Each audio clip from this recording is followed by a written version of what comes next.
Have you read the story of Judah and Tamar recently in Genesis chapter 38? Well, Ahmed Deedat, a long time ago, called this a filthy, dirty story and the Bible a pornographic book. Think about what goes on in this chapter. Once upon a time, Judah had three sons, Onan, and Shelah. What's the moral of the first part of the story? Does evil in God's sight. God strikes him dead. That doesn't always happen right away, but anyway, moral of the story so far is don't do evil in God's sight. Is it a filthy story so far? Why does Onan spill his seed on the ground? Um, I won't go into exactly all that means. You can probably figure it out if you're old enough. But let's consider first, what portion does the eldest son get? Well, back then, the eldest son would get the double portion. So is the eldest son. He would have gotten twice what any other son would get. So out of three sons, he would get one half, and each of the others would get one quarter. But what happens if is not there? Well, Onan is supposed to raise up seed for his brother. Now, what that means is that he will sleep with Tamar, and if she bears a son, that son will become the heir in Ur's place. So that son inherits one half, and Onan still gets a quarter. But if is childless and Onan can't raise up seed for him, in other words, Tamar doesn't have a baby, then instead of Onan getting a quarter, Onan becomes the firstborn of two surviving sons. And instead of getting a quarter, he gets 2/3. Those of you who are good with math, which is greater, a quarter or 2/3? So guess what? Onan doesn't care about his brother's honor. He doesn't care about his sister-in-law's honor or her support because, I mean, she'd married into this family, presumably for some economic reasons. I know that's not the way we usually do things today, but I'm speaking in terms of an ancient Near Eastern context where they were living at this time.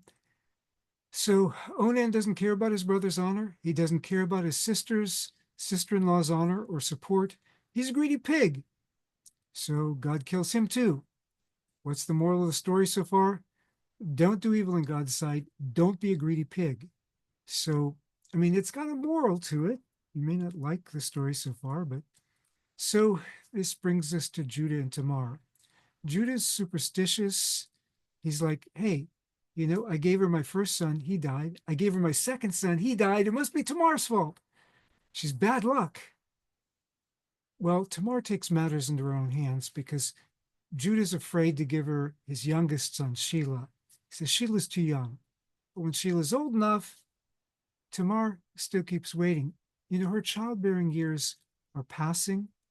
And if she can't have a son raised up for and she didn't marry anybody else in the family, you know she goes back. She's still part of her father's family, but she's getting older. It's going to get harder for her to be married into another family, while Judah is stalling and not keeping his basically promise by her being part of the family.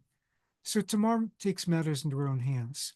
Now, in the Old Testament, later in the Old Testament, a brother was supposed to fulfill this responsibility for a deceased brother and a sister-in-law. This was part of what we call levirate marriage. It's actually practiced in a number of cultures, traditional cultures around the world.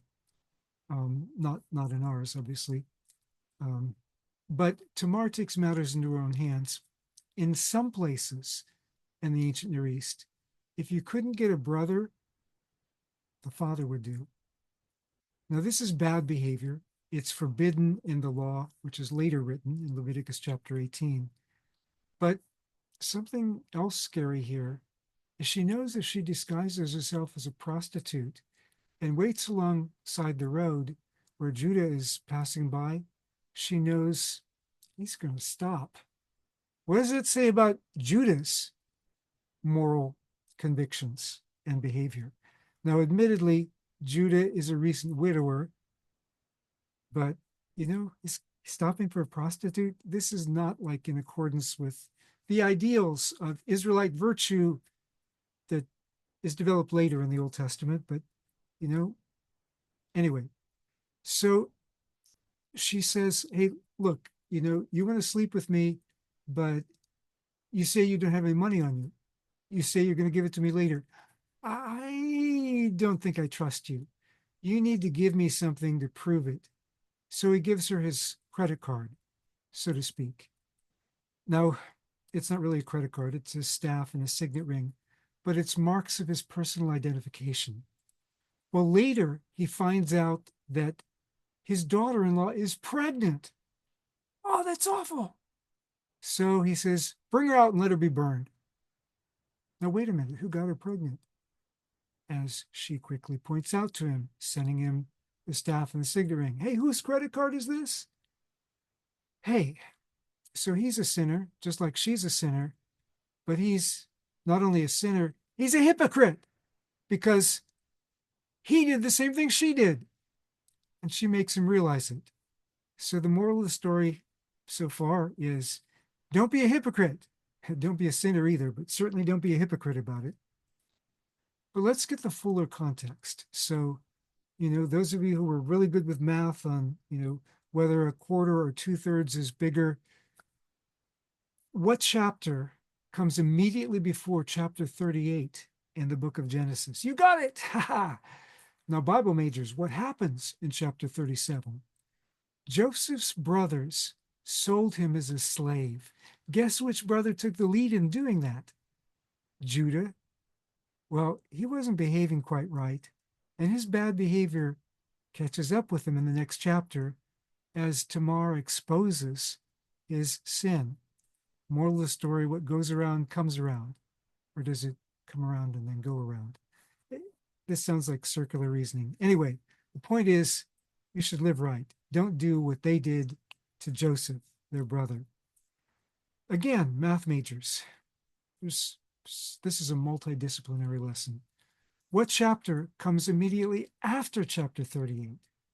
Chapter 39, Bible majors. What happens in Genesis 39?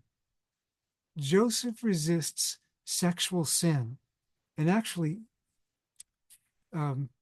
Potiphar's wife is hitting on him, and he's in a subservient position. So resisting can get him in some trouble. But of course, giving in could get him in bigger trouble if he got caught. But the issue at this point isn't getting caught. The issue is he knows God sees things. So in chapter 37, Judah sells Joseph into slavery. In chapter 38, Judah sins sexually and has a double standard. Men can get away with it, but not women. Chapter 39, Joseph avoids sexual sin and even pays a price for it. Moral of the story, God doesn't like double standards. He also doesn't like sexual sin. Well, remember Judah's credit card? Pharaoh gives Joseph Pharaoh's signet ring in Genesis 41. And Joseph is exalted as vizier over all of Egypt, the mightiest empire in that part of the world in his day. Moral, hang in there with righteousness and God will vindicate you. Sometimes it'll be in the world to come, but sometimes, even often, Proverbs might suggest, it often happens in this life too. But Tamar taught Judah his lesson, so the story doesn't just end there. As the chapters go on, Joseph isn't quite ready to trust his brothers when they come and they don't recognize him. He remembers what they did to him, and Benjamin, his full brother, these others are his half brothers, his full brother's missing. So it's like, what did they do to Benjamin? He wants to see Benjamin for himself.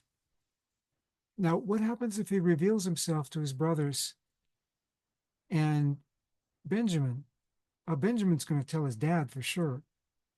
And what happens if his dad finds out what his brothers did?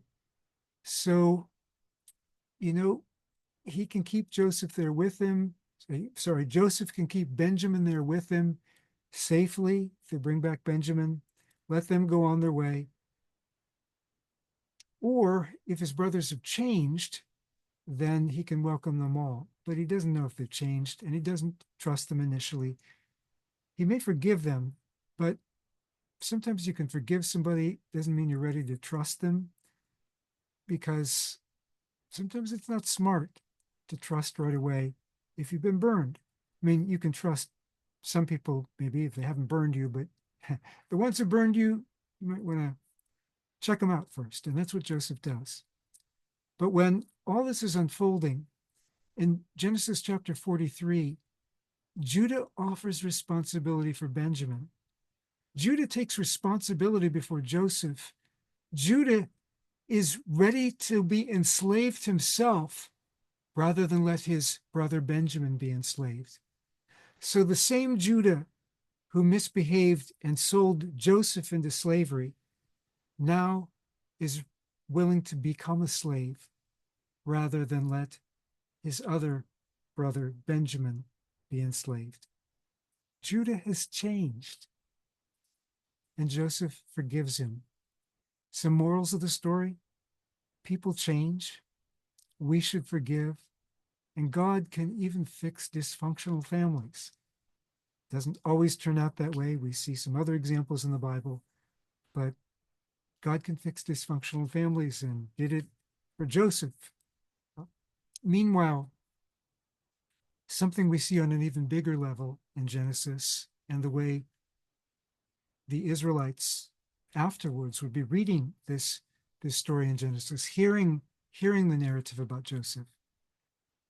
God uses Joseph's situation to save many lives in Egypt, in Canaan, and also the lives of his own family.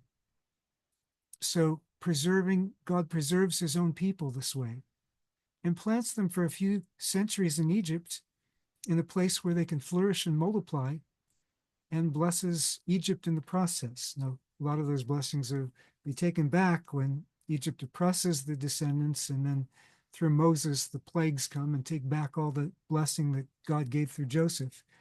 But altogether, was this a filthy, dirty story? Or was maybe Ahmed Didat missing something when he said that this is just an immoral book and an immoral story in the book? He was missing the importance of reading the whole story, the whole account. So read the Bible in context, so you don't end up like Ahmed Didat,